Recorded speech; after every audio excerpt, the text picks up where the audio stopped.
भटकटैया, कंटकारी या कटेरी क्षेत्र और भाषा की भिन्नता के चलते आप इसे किसी भी नाम से पुकार सकते हैं, लेकिन इसके औषधि गुण सर्वत्र एक ही है। आयुर्वेद में इसे औषधि गुणों की खान बताया गया है। कहीं कहीं पर इसे रेंगड़ी अथवा रिंगड़ी भी कहते हैं। संस्कृत भाषा में इस पौधे को कंटकारी, निदिग्धा, क्षुद्रा तथा व्याघ्री आदि नामों से संबोधित किया गया है। इसका वैज्ञानिक नाम सोलेनम जैंथोकार्पम है। यह सोलेनेसी कुल के अंतर्गत आता है। भटकटैया एक फैलने वाला बहुबरसायु पौधा है। इसके पत्ते लंबे कांटों से युक्त हरे होते हैं। पुष्प नीले रंग के होते हैं। इसके कच्चे फल हरित वर्ण के और पकने पर पीले रंग के हो जाते हैं। बीज छोटे और चिकने होते हैं। यह पश्चिमोत्तर भारत में शुष्क प्राय स्थानों पर पाया जाता है। यह एक औषधि गुणों वाला पादप है। यह अनेक बीमारियों को ठीक करने के काम में लाया जाता है। दांत का दर्द। भटकटैया या कंटकारी का पौधा दांत दर्द में बेहद लाभकारी है। दांत में किसी प्रकार का दर्द हो, मसूड़ों में सूजन हो या कीड़े के प्रभाव से दांत सड़ने से उसमें लगातार दर्द बना रहता हो, भटकटैया के पौधे को कूटकर इसका रस निकाल लें और रुई के फोहे को उसमें भिगोकर दर्द वाले दांत के आसपास व मसूड़े पर मलें। कुछ ही देर में आराम मिल जाएगा। इसके लगातार उपयोग से दांत दर्द की समस्या से छुटकारा पाया जा सकता है। भटकटैया से खांसी का इलाज। कंटकारी के पौधे में खांसी को ठीक करने के चमत्कारी गुण पाए जाते हैं। किसी भी तरह की खांसी हो, इसके पत्तों का रस निकाल लें और दिन में 3 बार शहद के साथ सेवन करें। कुछ ही दिन में पुरानी से पुरानी खांसी की समस्या से निजात मिल जाएगी। आयुर्वेद में भटकटैया को खांसी के इलाज के लिए सर्वोत्तम औषधि के रूप में प्रयोग किया जाता है। गंजेपन का इलाज।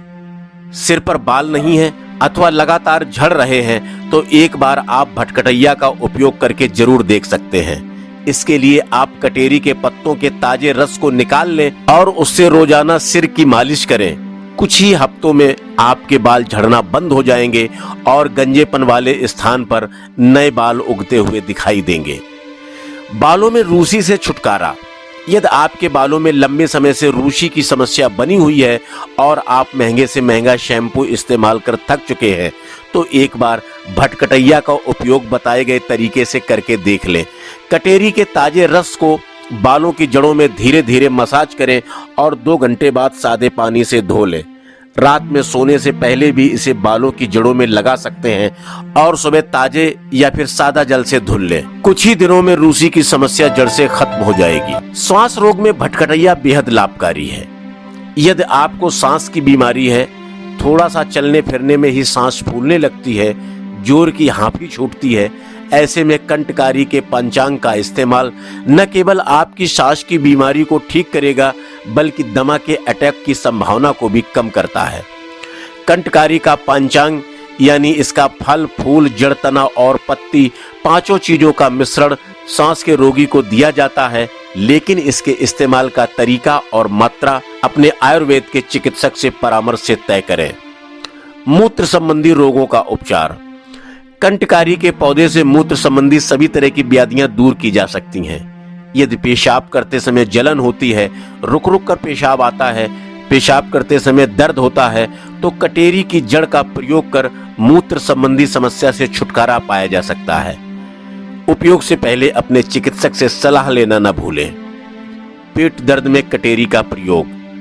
आजकल के खान पान और अनुचित आहार विहार के चलते पेट में आए रोज दर्द की समस्या रहती है। इससे छुटकारे के लिए कटेरी के फलों का उपयोग किया जाता है। मात्रा और तरीका चिकित्सक से पूछकर तय करें। कफ और बात में प्रयोग। कटेरी के पौधे में कफ और बात को ठीक करने की शक्ति होती है।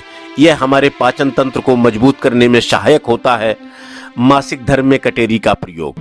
महिलाओं में अनियमित मासिक चक्र को ठीक करने के लिए कटेरी की बीजों का उपयोग किया जाता है। प्रसव के दौरान होने वाली पीड़ा को भी इसके प्रयोग से कम किया जा सकता है। मोटापा घटाने में कटेरी का प्रयोग। मोटा और स्थूलकाय शरीर से छुटकारा हर किसी को चाहिए होता है। भटकटैया एक ऐसा आयुर्वेदिक औषधि गुणों वाला पौधा है जो हमारे शरीर की चर्बी को हटाने में मदद करता है। इसके लिए आप इसके पंचांग का काढ़ा बनाकर सेवन कर सकते हैं। मिर्गी के रोग में कटेरी का प्रयोग। मिर्गी के रोगी की नाक में कटेरी यानी भटकटैया के ताजा रस को डालें। इससे मिर्गी के दौरे के दौरान रोगी को होश में लाने में मदद मिलती है। माइग्रेन या सिर दर्द का इलाज। सिर दर्द या आधे सिर दर्द में भी भटकटैया के उपयोग से बड़ा फायदा मिलता है। कटेरी के ताजा रस को निकालकर रोगी की नाक में डाला जाता है। इससे उसे माइग्रेन के दर्द में आराम मिलता है। वीडियो में बताए गए सभी उपाय आयुर्वेद की पुस्तकों और आलेखों से लिए गए हैं। यह सिर्फ आपकी जानकारी बढ़ाने के लिए बताए गए हैं। किसी भी नुस्खे का इस्तेमाल करने से पूर्व अपने चिकित्सक से परामर्श अवश्य कर लें। यदि आपको यह वीडियो पसंद आया हो तो इसे लाइक जरूर कर दें, चैनल को सब्सक्राइब कर लें ताकि इसी तरह के अन्य वीडियो आपके पास सबसे पहले पहुंच सके। जय श्री राम, जय बाबा ब्रह्मदेव धाम की।